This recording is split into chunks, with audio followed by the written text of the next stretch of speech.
37절에서 8장 1절의 말씀입니다.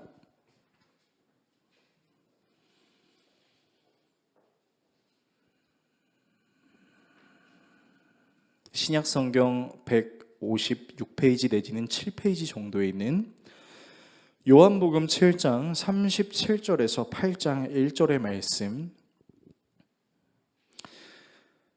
한 절씩 교독하신 후에 마지막 절은 같이 읽도록 하겠습니다. 다 찾으신 줄로 알고 하나님의 말씀 읽겠습니다.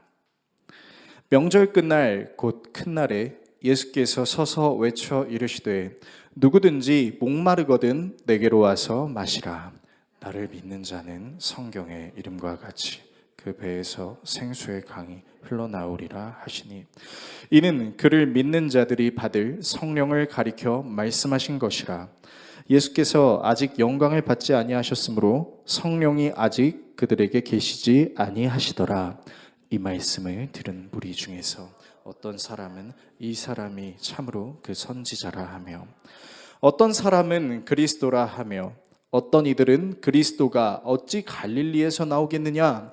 성경에 이르기를 그리스도는 다윗의 씨로 또 다윗이 살던 마을 베들레헴에서 나오리라 하지 아니하였느냐 하며 예수로 말미암아 무리 중에서 쟁론이 되니 그 중에는 그를 잡고자 하는 자들도 있으나 손에 대는 자가 없었더라. 아랫사람들이 대제사장들과 바리새인들에게로 오니 그들이 묻되 어찌하여 잡아오지 아니하였느냐.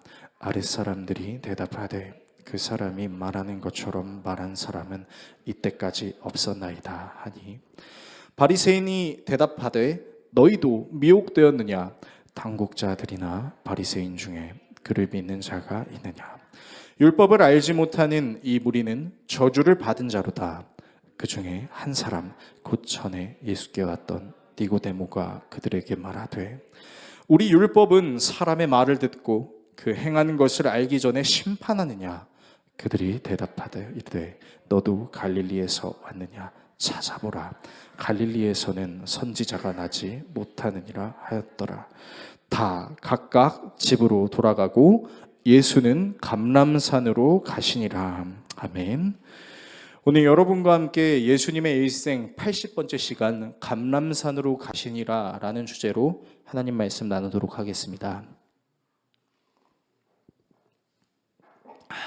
오늘 본문의 배경은 그 지난주와 이제 동일한 그 초막절을 지키고 있는 중입니다. 그런데 이제 오늘은 초막절의 이제 마지막 날인 것 같아요.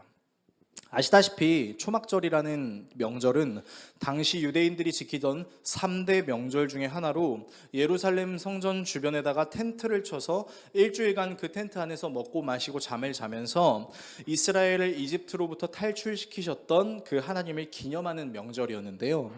당시 초막절의 이 절기의 시간 동안 제사장들은 무엇을 하였냐면 기혼샘이라는 곳에 가서 그 물을 떠다가 하나님께 그 예배하는 그 제단에 그 물을 뿌렸습니다. 이 행위가 상징하는 것이 무엇이었냐면 목마른 모든 유대인들에게 하나님께서 물을 주시는 것, 그리고 농사나 우리의 생명에 물이 필요한 것처럼 풍성한 축복을 주시는 하나님의 은혜를 기념하는 일종의 행위였던 것이죠. 그리고 이 초막절이 끝나갈 무렵에는 이 제사장들이 버드나무 가지를 흔들고 시편 118편 25절의 말씀을 선포하면서 호산나 하나님 우리를 구원하시는 하나님이라고 외치면은 그 백성들이 함께 그 말씀을 선포하고 박수를 치는 등 그 마지막 축제를 즐기는 그런 시간들이 있었습니다. 이렇게 초막절이 아주 성황리에 좋게 마무리되려는 그 시기에 예수님께서 나타나셔서 사람들에게 이렇게 말씀하시는 겁니다. 누구든지 목이 마르다면 나에게로 와서 마시라. 나를 믿는 자는 성경이 말한 바와 같이 그의 배에서 생수의 강이 넘쳐 흐를 것이다 라고 말씀하시는 거예요. 여러분, 사실 당시의 유대인들은 예수님께서 이런 말씀을 하시는 것이 매우 당황스러웠을 것입니다. 왜냐하면요, 예수님의 말씀을 자세히 보시면 하나님께로 와서 마시라고 하지 않습니다. 그리고 하나님을 믿으라고 하지 않으세요. 뭐라고 하시죠? 누구든지 목마르거든 누구한테 오라고요? 자기한테 오라고요. 그리고 자기를 믿는 자는 성경이 예언한 것과 같이 그 배에 생수의 강이 넘친다. 무슨 말입니까? 내가 그리스도라는 거죠. 내가 너희들이 기다리고 있는 그 구약의 메시아야 라고 말씀하고 계신 겁니다. 당시 유대인들은 이 초막절 행사를 즐기면서 하나님께서 언젠가 우리 이스라엘을 다윗과 솔로몬 때의 그 완강하고 위대했던 그 시절로 회복시켜 주시겠지라는 막연한 기대감은 있었는데, 갑자기 예수님이 나타나셔서 내가 너희들에게 주는 그 물을 마셔라, 나를 믿는 자는 영원한 생명을 얻을 것이다, 그 배의 생수의 강을 넘칠 것이다 라고 하니까, 여러분 지금 이 예수님이 사실 유대인들의 시선에선 신성모독을 하는 것이 아닌가로 보여졌을 수도 있다는 것이죠. 자, 이렇게 스스로를 신이다, 메시아다 라고 말씀하시는 이 예수님을 바라보는 세 부류의 사람들이 오늘 본문에 등장합니다. 오늘은 여러분과 이 세 부류의 사람들에 대한 특징, 그리고 이 세 부류의 사람들과 대비되는 예수님의 모습을 살펴보는 시간을 가지려고 해요. 본문을 통해 다음의 내용을 살펴보려고 하는데요. 먼저 말씀에 반응하는 모습에 대해 살펴보겠습니다. 그리고 말씀에서 돌아가는 모습을 살펴보겠습니다.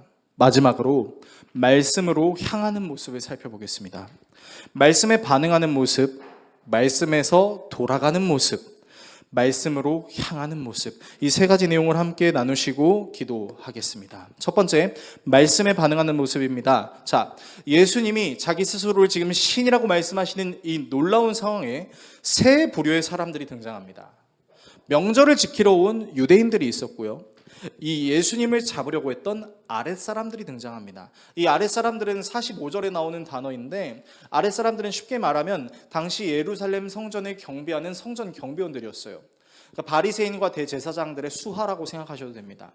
그리고 이 예수님을 시기하고 질투했던 대제사장들과 바리새인들의 무리, 이 세 부류의 사람들이 등장하는데요.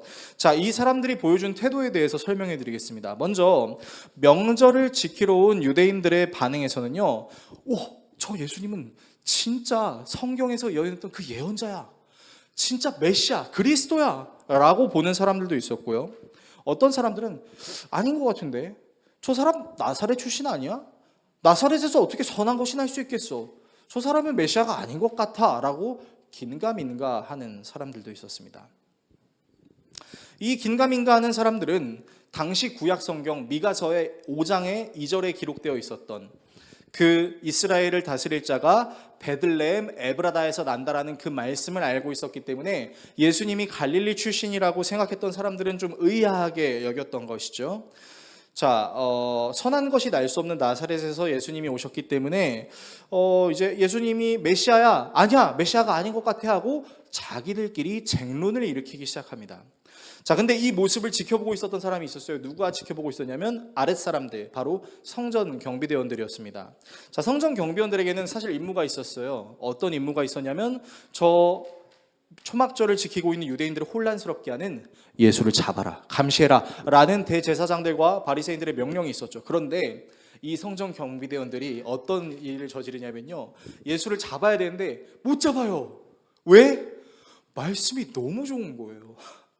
이 성전 경비대원들이 예루살렘을 돌아다니면서 바리새인들, 대제사장들, 그리고 서기관, 율법학자들이 전하는 그걸 얼마나 많이 들었겠습니까? 숱하게 들었던 그 말씀이랑 예수님이 전하는 말씀이 다른 거예요.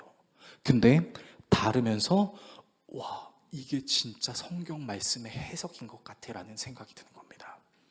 그러니까 예수를 감시하고 잡으라는 임무가 있었음에도 불구하고 그걸 하지 못하는 이유가 뭐예요? 예수님이 전하시는 그 말씀이 진짜 같은 거예요. 어쩌면 그저 생활 습관 중 하나인 종교 활동에 대해서 크게 감흥이 없었을 수도 있는 성전 경비대원들에게 예수님의 말씀은 정말 충격적이었다는 것이죠.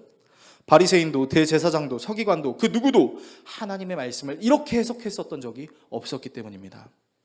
그래서 예수님을 잡아야 함에도 불구하고 대박, 쩔어 막 이러면서 이제 예수님 말씀을 듣고 있는 거죠. 예수님을 체포하고 올 그 성전 경비대원들을 기다렸던 바리새인들과 대제사장들은 빈손으로 오고 있는 성전 경비대원들에게 뭐야 예수 어디 갔어? 라고 얘기하니까 못 잡았어요 라고 얘기하는 거죠. 왜 못 잡았는데? 그렇게 성경을 가르치는 사람은 제가 태어나서 본 적이 없습니다 라고 이야기하니까 이 바리새인들과 대제사장들이 뭐라고 얘기해요? 야, 이 무지한 것들아, 응? 저 예수의 가르침이 이상한 거야. 엄청 비난하기 시작하는 거죠. 그러면서 그 성전 경비대원들을 바리새인과 대제사장들이 저주를 합니다.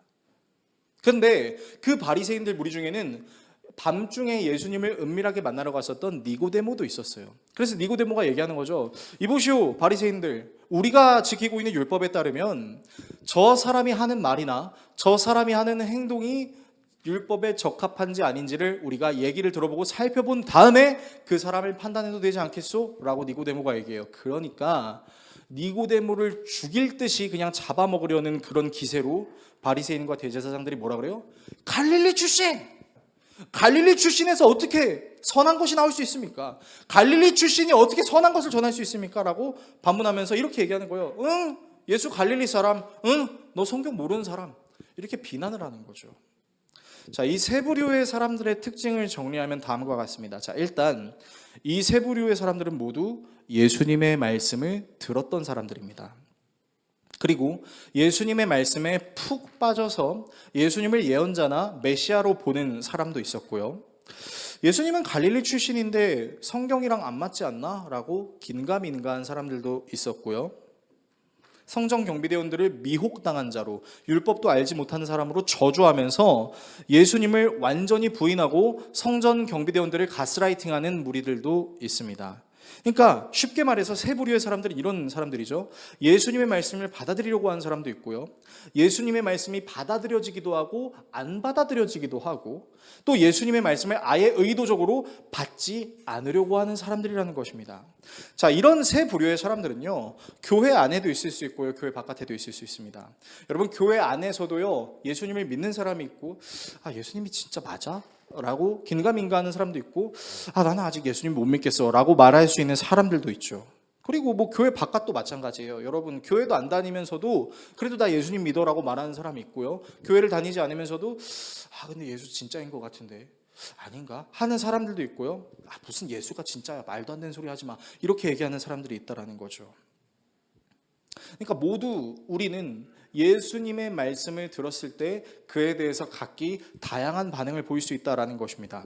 오늘 말씀이 예수님이 스스로를 신이라고 말씀하신 이 상황 속에서 그런 예수님을 받아들이려고 하는 사람, 받아들여야 될지 말지를 고민하는 사람, 그리고 절대 받아들이지 않으려고 하는 사람처럼, 여러분, 우리가 살고 있는 이 세상 속에는요, 교회를 다니든 교회를 다니지 않든 예수님에 대해서 이런 반응들을 가질 수 있는 것에 대해 오늘 성경은 우리에게 이야기하고 있다는 것이죠. 두 번째, 말씀에서 돌아가는 모습입니다. 자, 이렇게 예수님의 말씀에 각기 다른 모습으로 반응하는 세 부류의 사람들이 있음에도 불구하고 이 세 부류의 사람들이 오늘 말씀에서 공통적으로 보이는 반응이 있습니다.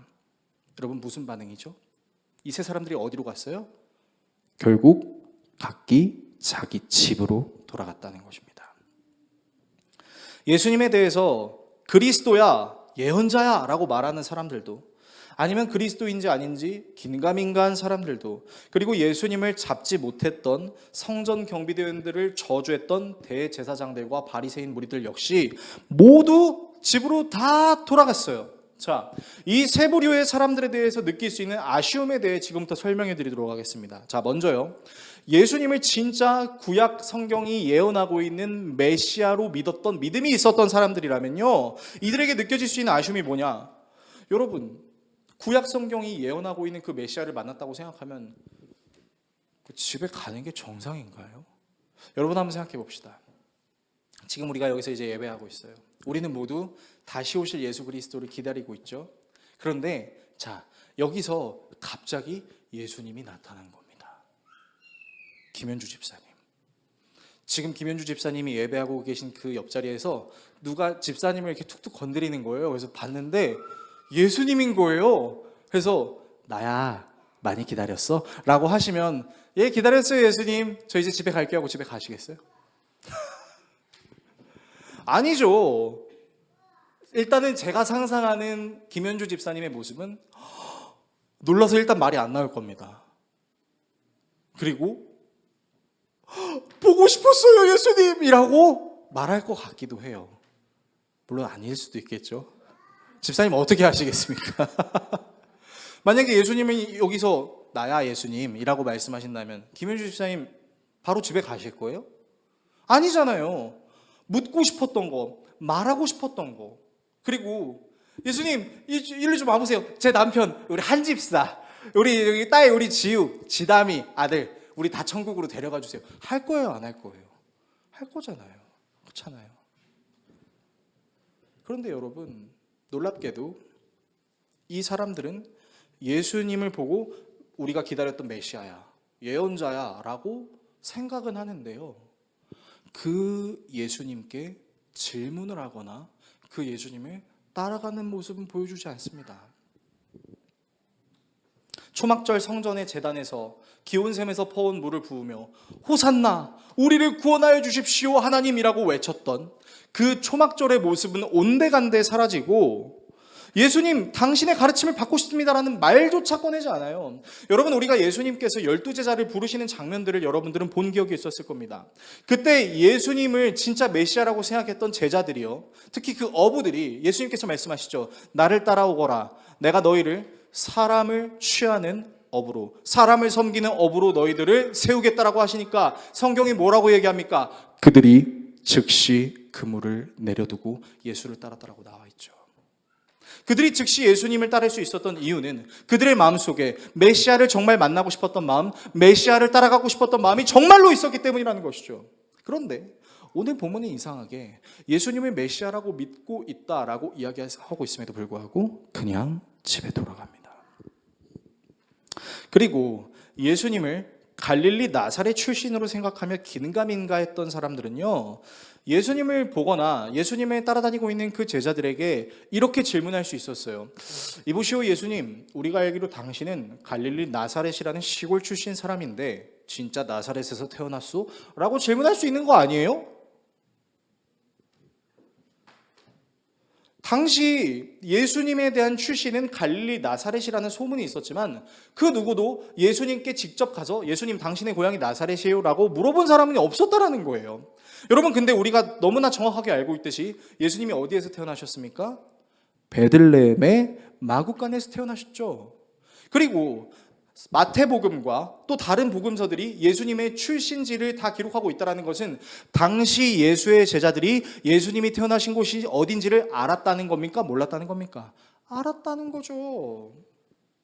그러면 내가 좀 긴가민가하고 아니 뭐야 우리가 기다리고 있는 메시아는 분명히 그 미가서에서 베들레헴 에브라다에서 나온다고 했는데 예수님 사람들은 당신이 갈릴리 나사렛 출신이라고 하는데 혹시 베들레헴에서 태어나시진 않으셨나요? 라고 물을 수 있는 거 아닌가요? 근데 안 물어봐요. 그냥 사람들의 소문을 그냥 듣고 그냥 그런가 보다 싶은 거죠.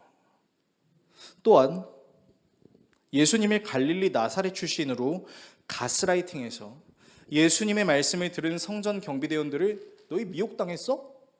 무지한 것들아 하고 저주하는 이 바리새인들을, 그리고 니고데모를 멍청이 취급하는 대제사장들과 바리새인들 역시요, 니고데모의 말처럼 율법의 조항을 적용시킬 필요는 있었던 것이죠. 자, 우리 그러면 예수를 한번 데리고 와 봅시다. 우리 삼자 대면해 봅시다. 예수와 우리 무리들과 유대인들의 무리들을 놓고 한번 누구의 말이 맞는지 한번 대화해 봅시다 라고 얘기할 수 있는 거 아닌가요? 왜냐? 하나님께서 주셨던 율법에는 이런 조항들이 있었죠.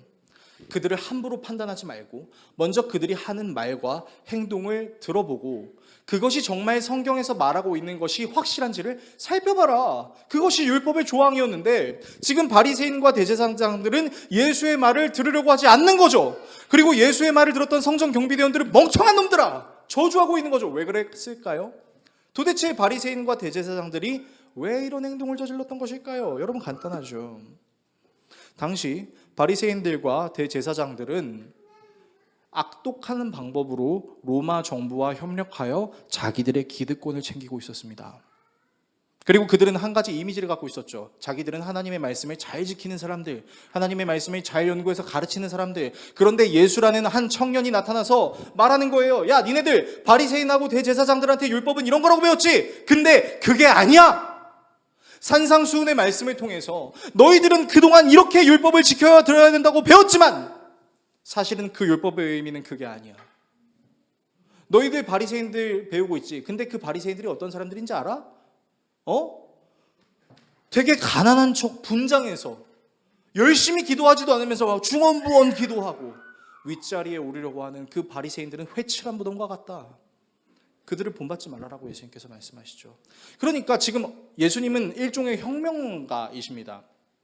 부정부패에 완전히 물들어 있었던 바리새인과 대제사장들의 기득권을 챙기려고 하는 그 모습들이 예수님의 참된 율법 증거로 인해서 균열이 생기기 시작했던 것이죠. 여러분 생각해 보세요. 그런 기득권을 가지고 있고 그런 자기 유익을 취하는 사람들이 자기들의 것을 뺏으려고 하면 어떻게 합니까?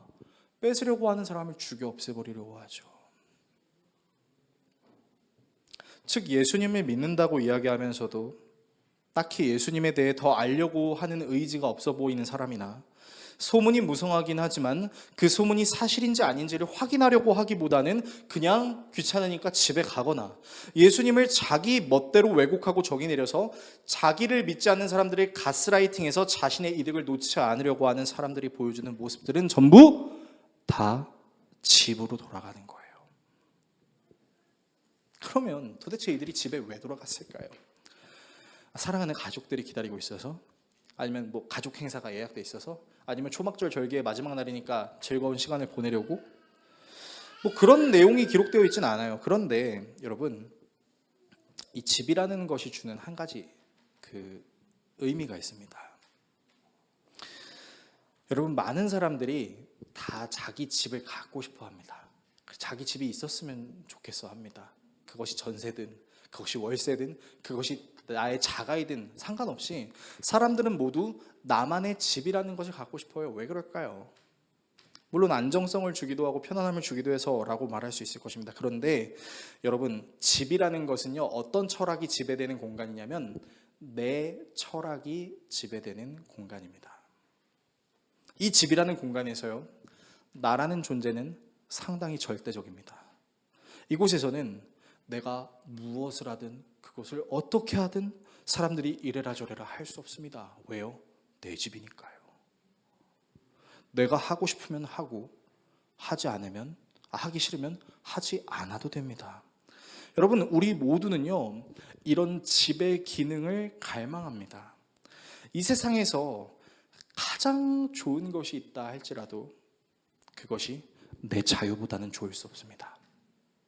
이 세상에서 가장 좋은 것이 있어도 나는 그것을 받아들일 수 있고 받아들이지 않을 자유가 있습니다. 이 세상에서 가장 좋은 것이 있더라도 하더라도 그것이 내 자유를 침범하는 것이라면 나는 받아들일 수 없어요. 여러분, 이 모든 것을 가지고 있는 것이 집이에요. 그리고 이런 집의 기능은요, 어쩌면 모든 것을 창조하시고 다스리실 수 있는 하나님의 권세를 흉내내고자 하는 인간의 교만이 될 수도 있다는 것을 여러분 혹시 알고 계신가요? 아담이 에덴 동산에서 쫓겨나고, 그리고 그 아담의 아들 가인이 동생 아벨을 죽여서 밖으로 나갔을 때, 여러분 가인이 가장 먼저 뭐 했는지 아세요? 집 지었습니다. 알고 계십니까? 가인성이라는 것을 지었죠. 거기에는 자기의 철학, 자기의 자유, 자기가 원하는 모든 것이 담겨 있습니다. 그리고 하나님이 만든 사람들이 하나님의 다스리심부터 벗어나기 위해서 만들었던 것이 무엇이었죠? 창세기 11장에 등장하는 바벨탑이라는 것이 있죠. 그 바벨탑을 심지어 저 하늘에 닿을 때까지 지었다라고 성경은 우리에게 이야기하고 있습니다. 그것은 일종의 그들의 집이었습니다. 어떤 집이죠? 하나님의 간섭이 들어오지 못하는 우리 자신만의 집이라는 것이죠. 그래서 우리는 우리의 집을 타인에게 보여주는 것도 사실 그렇게 좋아하지 않습니다. 타인에게 지적질당하고 싶은 마음도 없고, 그냥 집이라는 공간은 오로지 나 스스로 자유할 수 있는 공간이기 때문이죠. 여러분, 아무리 진리와 생명의 말씀을 들어도 그 말씀을 따르는 것보다 더 중요한 것이 바로 나 자신이다라는 것을 성경은 집으로 돌아가고 있는 세 부류의 사람들을 통해서 이야기하고 있는 것입니다. 무엇입니까? 오, 진리의 말씀 같아. 오, 예수님 구원자야. 아닌 것 같은데. 또 맞는 것 같은데. 아니야, 나는 예수 안 믿을래. 난 내 말이 절대적이야. 이 모든 것을 결정할 수 있는 결정권이 나 자신에게 있는 거예요. 설령 하나님이라 할지라도 그 하나님께서 내 인생의 유익에 걸림돌이 되는 순간 나는 하나님을 받아들일 수 없는 것과 같습니다 라고 말하고 있는 것처럼 보여요. 말씀에 반응하긴 해도 결국엔 말씀에서 돌아가는 모습을 볼 수 있다는 것이죠. 여러분, 그리고 이런 모습은 죄송한 말씀이지만 오늘 예배 자리에서 예배하고 있는 저나 여러분이나 전 세계에서 하나님을 예배하고 있는 모든 사람들에게도 적용될 수 있습니다. 제가 쉽게 말씀을 드려볼까요? 오늘 목사님 말씀 너무 은혜로웠어. 오늘 찬양이 너무 좋았어. 땡큐. 끝나요. 찬양하는 이유, 하나님의 말씀을 나누는 이유, 함께 모여서 기도하는 이유, 소그룹 모임하는 이유가 뭐죠? 그냥 교회 활동인가요? 아니에요. 여러분, 교회가 그런 모든 행위들을 하는 이유는 뭐예요? 자, 이제 당신들이 영적 전쟁을 치러야 할 저 세상 속에서 오늘 당신들이 공급받은 하나님의 말씀을 가지고 싸워서 승리하십시오. 여러분들의 싸움을 기도하고 있는 우리 공동체가 있다는 걸 잊지 마십시오. 여러분, 여기는 싸움을 준비하는 곳이에요. 교회는 영적인 준비를 하는 곳이라고요. 그런데 오늘 목사님 말씀 좀 좋았네. 오늘 찬양이 너무 은혜로웠어. 오늘 찬양 인도자 너무 찬양 좋았어. 오늘 성도들이랑 나눔하니까 즐거웠어. 땡이에요. 당장 삶을 살아 나아가야 되는데 오늘도 내 삶에서 나를 끊임없이 하나님과의 관계를 갈라지게 만들어 놓으려고 하는 사탄 마귀의 괴롭힘과 유혹이 있다는 사실에 그것을 하나님의 말씀으로 이겨내고 그때 주일에 하나님께서 내게 주신 그 은혜를 내가 적용해서 내가 이겨야지라는 생각을 하기보다는 그냥 교회 안에서 끝나버린 거예요. 설교 좋았어. 예배 좋았어. 긴가민가 하긴 해요. 이걸 어떻게 적용해야 되지? 교회에서 예배한 거, 소그룹 모임 한 거, 교육한 거, 이거 내 삶에서 어떻게 적용해야 되지? 그냥 고민만 하다 끝나요. 난 오늘 목사님 설교에 공감도 안 돼. 소그룹 모임 왜 하는 거야? 나 그냥 집에 가서 놀고 싶어, 쉬고 싶어. 교회에서 교육은 왜 하는 거지? 나 쉴 시간도 없는데. 진짜 엄마가 가라고 해서 어쩔 수 없이 따라오긴 했는데 진짜 지루해 죽겠네. 삶에 나가서 아무런 의미가 없는 거예요.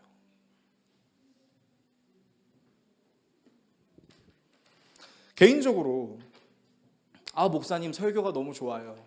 찬양이 너무 좋아요. 그런 칭찬 들으면 기분 좋습니다. 설교를 열심히 준비한 보람이 있는 것 같아. 오늘 좀 찬양 잘한 것 같나? 괜찮은 것 같아. 근데 여러분, 저는 그걸 위해 여기 있는 게 아닙니다. 제가 이 자리에 있는 이유는요, 하나예요.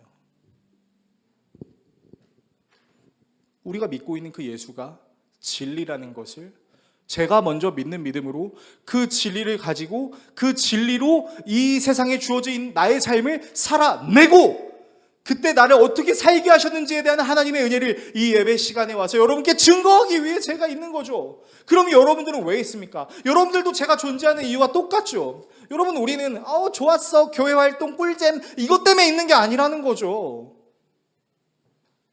진짜 예수의 말씀이 진리라는 것을 이 세상을 살아가면서 내가 투닥거리면서 경험하고 의문스럽고 이해가 안 되는 것을 계속해서 하나님께 질문하고 묻고 하나님을 믿는 사람들과 함께 나누면서 어떻게 해야 될까요? 김 집사님, 박 장로님, 이 집사님, 김성도님 어떻게 해야 될까요? 우리가 대화하는 거죠. 그거를 위해서 교회가 존재하는 거죠. 그런데 언젠가부터 교회 좋았어. 그리고 그냥 끝나버리고 교회 밖을 나가서 운전을 해서 집에 가면 교회의 말씀이 하나도 기억이 나지 않아서 담임 목사가 지난주 우리가 무슨 말씀 나눴었죠? 모르겠는데 라고 그냥 말하고 넘어가 버리는, 여러분, 이런 모습들은 사실은 말씀에 반응하는 겉모습은 있었지만 다시 말씀으로부터 돌아가 세상을 향해 걸어가는 모습과 별반 다를 바가 없다라는 것을, 여전히 하나님이 내 삶의 주인이 아닌 내 삶의 주인은 나는 모든 것을 결정할 수 있는 내 집에서만 살고 싶어 라고 말하는 것과 같다라는 것을 오늘 성경은 우리에게 이야기하고 있다는 것입니다. 세 번째, 말씀으로 향하는 모습입니다. 자, 제가 왜 이렇게 여러분들께 말씀드릴 수 있을까요? 여러분, 이 세 부류의 사람들이 결국 각자 자기의 집으로 갔던 것과 매우 대비되는 성경 구절이 있습니다. 바로 오늘 우리가 읽었던 요한복음 8장 1절에서 예수는 감람산으로 가시니라 라는 말씀으로 오늘 말씀이 마무리되는데요. 자, 예수님은 도대체 왜 감람산에 올라가셨을까요? 사실 예수님은 명절이 돼서 예루살렘 성전에 오실 때마다 항상 하셨던 한 가지 습관이 있었습니다. 그 습관에 대해서 누가복음 22장 39절에서 40절은 이렇게 이야기하고 있어요. 읽어드리면요, 예수께서 나가사 습관을 따라 감람산에 가시매 제자들도 따라갔더니 그곳에 이르러 그들에게 이르시되 유혹에 빠지지 않게 기도하라 하시고. 자, 여러분, 예수님께서 습관적으로 왜 감람산에 올라가셨다고요? 기도하러 가셨다고요. 그리고요, 여러분, 이 습관적으로 감람산에 올라가서 기도하셨던 이 구절이 기록된 그 다음의 내용엔 여러분들이 너무나 잘 아는 본문이 기록되어 있습니다. 화면을 통해서 이 말씀 같이 읽어봤으면 좋겠습니다. 함께 읽습니다. 아버지, 만일 아버지의 뜻이면 내게서 이 잔을 거두어 주십시오. 그러나 내 뜻대로 되게 하지 마시고 아버지의 뜻대로 되게 하여 주십시오. 그때 천사가 하늘로부터 그에게 나타나서 힘을 북돋워 드렸다. 예수께서 고뇌에 차서 더욱 간절히 기도하시니 땀이 핏방울같이 되어서 땅에 떨어졌다. 여러분, 너무 유명한 말씀이에요. 그런데 여러분, 이 유명한 말씀을 여러분들은 아마 겉으로 아셨겠지만 이 말씀을 여러분 한번 세부적으로 살펴봅시다. 지금 예수님께서 기도하고 있어요. 아버지, 저는 십자가에 달리기 싫어요. 저는 당신과 같은 권능이 있는 권능이 있는 존재예요. 근데 제가 왜 그래야 되나요? 그러나 나의 뜻대로 마시고 아버지의 뜻대로 해주세요. 근데 여러분, 성경이 뭐라고 얘기하고 있어요? 예수님이 이 기도를 즐겁게 했나요? 아니에요.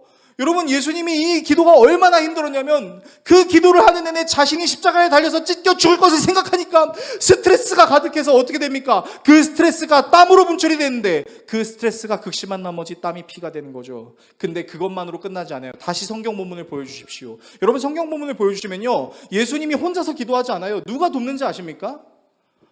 천사가 하늘로부터 그에게 나타나서 힘을 북돋아 드렸다. 예수님은 신이시기도 했지만 인간이시기도 했거든요. 세 부류의 사람들은 자신의 뜻대로 집으로 돌아갔지만 예수님은 자신의 뜻대로 하지 않으려고 피눈물을 흘리며 기도하시고 그것도 부족하니까 천사가 와서 예수님을 도와요. 사람들이 각각 자기들의 집으로 돌아가려고 할 때 예수님은 다른 집으로 가셨어요. 어느 집이죠? 아버지의 집이죠. 아버지의 집은 바로 아버지 하나님께 기도할 수 있었던 집이었죠. 여러분, 사실 아버지의 집으로 여겨지던 아주 위대한 곳이 있었어요. 유대인들에게 아버지의 집은 어디예요? 하나님의 임재를 상징하는 곳이 어디였어요? 예루살렘 성전이었잖아요. 근데 왜 예수님이 그 예루살렘 성전에서 기도를 안 하셨을까요?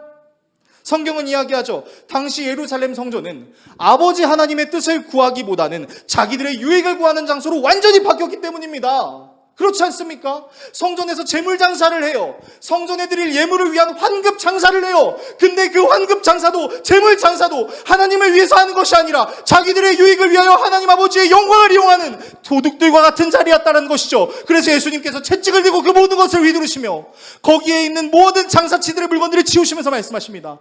내 아버지의 집을 장사하는 강도의 소굴로 만들지 말라고요.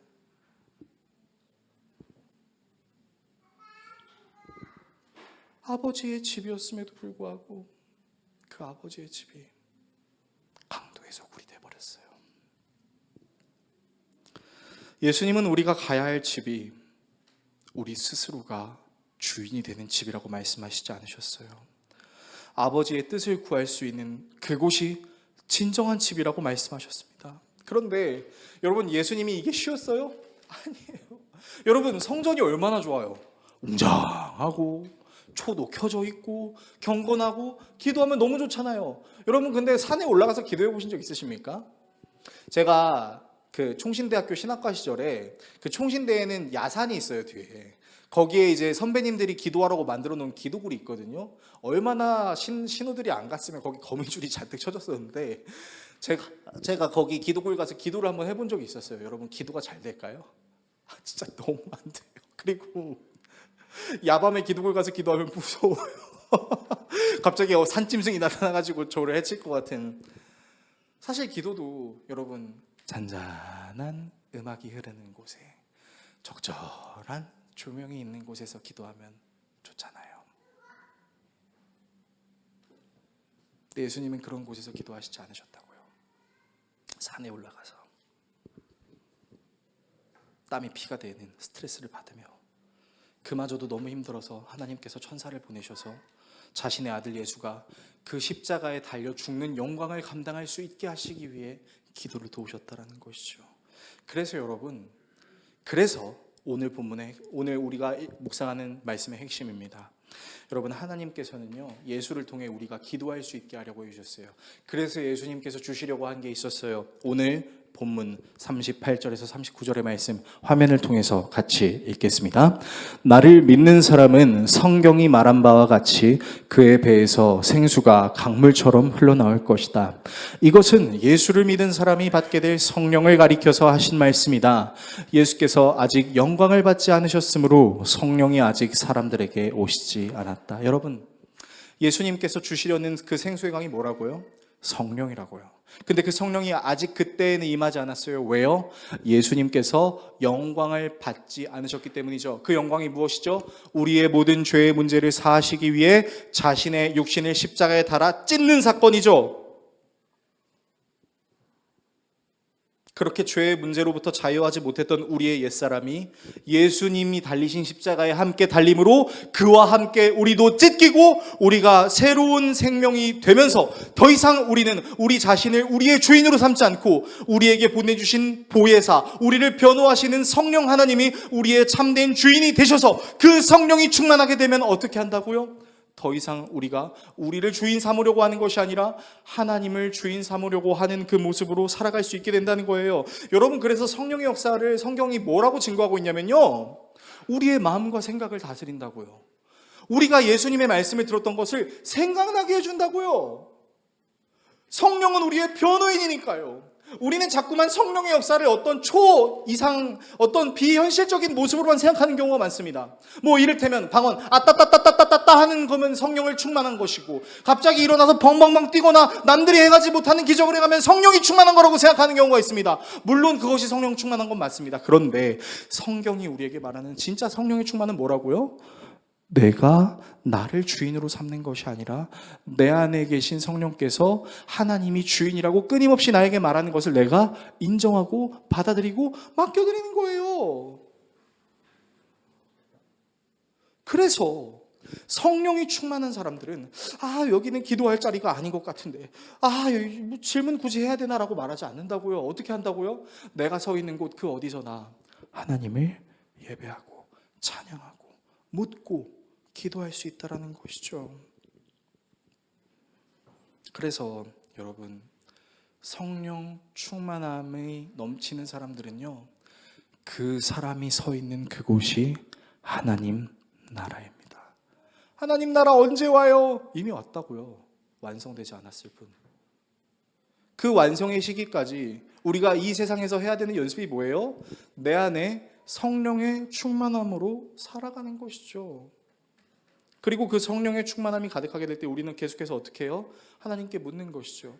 하나님께 기도하는 것이죠. 여러분들이 아주 사소한 것을 한다 할지라도, 심지어 여러분들이 직장에서 일하다가 점심에 배가 고파서 뭘 먹지? 하나님 뭐 먹을까요?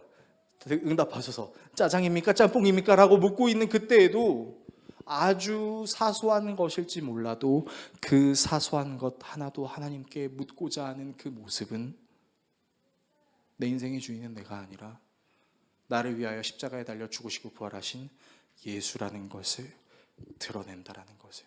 그리고 그것이 가능한 건 내 의지가 활활 타오르는 것이 아닌 내 안에 생수의 강이 넘쳐 흐르는 성령의 충만함이 가능할 때 그렇게 할 수 있다라는 것이죠. 설교를 정리하겠습니다. 사랑하는 성도 여러분, 우리는 모두 하나님의 말씀에 반응할 수 있어요. 때로는 오늘 예배 진짜 좋았어. 오늘 진짜 하나님이 임재하신 예배였었던 것 같아 라고 생각할 수 있을 때도 있고, 오늘 찬양이 좀 그런데 오늘 저 목사가 하는 말이 진짜 하나님 말씀인가? 긴가민가 하는 경우도 있고, 오늘은 예배가 안 돼. 예배하기 싫어. 나 사실 별로 하나님 안 믿고 싶어 라고 말할 수 있는 경우도 있을 것입니다.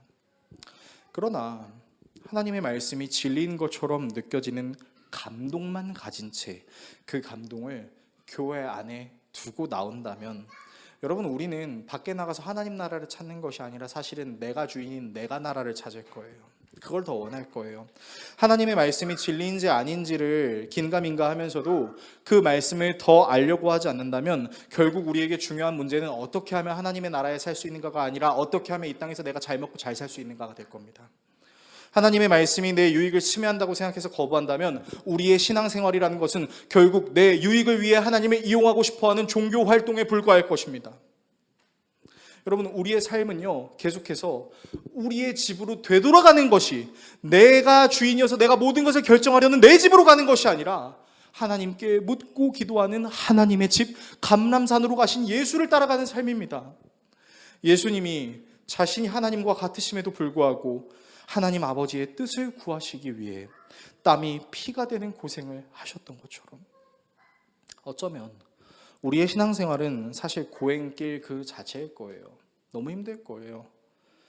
좀 열심히 신앙생활 해오신 분들은 이제는 좀 쉬고 싶어요 라고 말씀하실 수도 있을 겁니다. 근데 사실 그렇게 느껴질 수밖에 없어요. 여러분, 우리가 하는 신앙이요, 넓은 문 아니에요, 탄탄대로의 길 아닙니다. 좁은 문이에요. 좁은 길이에요. 그 좁은 길을 안 맞는 내 몸을 우겨 넣어가면서 어떻게든 이 길을 가야 돼 하면 갈 수 있겠어요? 아니죠. 내 힘으로 못 가요. 내 힘으로 가려고 하면 신앙생활을 하면 할수록 패배감과 절망감만 맛볼 것입니다. 그래서 예수님은 우리가 그 길을 혼자 걷지 않게 하시기 위해서 자신의 사역을 마치시고 성령을 보내주셨어요. 여러분, 이 성령이 우리 안에 충만하게 역사하시기를 사모하시길 바랍니다. 여러분, 따따따따따따 방언하게 해주세요. 남들이 보지 못했던 기적을 경험하게 해주세요. 그것도 전 좋아요. 그런데 성령 충만하면 그런 현상적인 부분만이 아니라 우리의 신앙의 형태 그 자체를 의미하는 것입니다. 무엇이요? 나를 싹 비우고 성령의 충만함을 주인 삼아 살아가는 삶, 그것이 우리의 삶이라는 것이죠. 그래서 여러분, 성령이 우리에게 충만할 때는 내 상황과 환경에 따라 이곳이 하나님의 나라인지 아닌지를 판단하지 않게 됩니다. 내 상황과 환경이 어떠한지에 따라서 하나님의 나라가 결정되느냐 결정되지 않느냐가 아닌, 내 상황과 환경이 어떠하더라도 그곳이 하나님 나라라고 감히 말할 수 있는 것이죠. 우린 이미 예수님이 죽으시고 부활하신 이후의 삶을 살고 있기 때문에 우리의 성령 충만함을 받는 방법은 간단합니다. 내가 예수를 믿기로 결단하는 겁니다. 그리고 이렇게 기도하는 거죠. 저는 정말 예수님을 사랑하기를 원합니다. 그런데 나의 의지로만은 당신을 사랑할 수 없는 연약함이 나에게 있습니다. 이 연약함을 당신의 십자가에 못 박으셨음을 믿습니다. 이제 내가 아닌 새로운 주인이신 성령의 충만함을 나에게 허락하여 주십시오. 그렇게 기도한다면 우리는 아무리 힘들고 어려운 상황 속에서도 우리의 마음과 생각을 지키시고 모든 곳에서 하나님의 뜻을 구할 수 있는 기도를 할 수 있게 될 것입니다. 그리고 그 모습은 하나님이 창조하셨던 원래 아름다운 집으로 우리를 인도하실 거예요. 원래 하나님의 집이 어떤 곳이었어요? 모든 것이 다 좋았어요.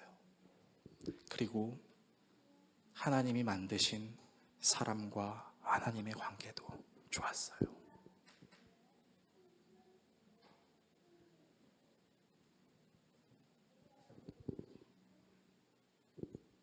이렇게 하나님과의 관계가 좋았었던, 모든 것이 아름다웠었던 그 하나님의 나라를 갈망하며 여러분들이 걸어가는 모든 길들이 감람산, 하나님께 기도하는 예배의 자리가 되실 수 있길 예수 그리스도의 이름으로 축원합니다.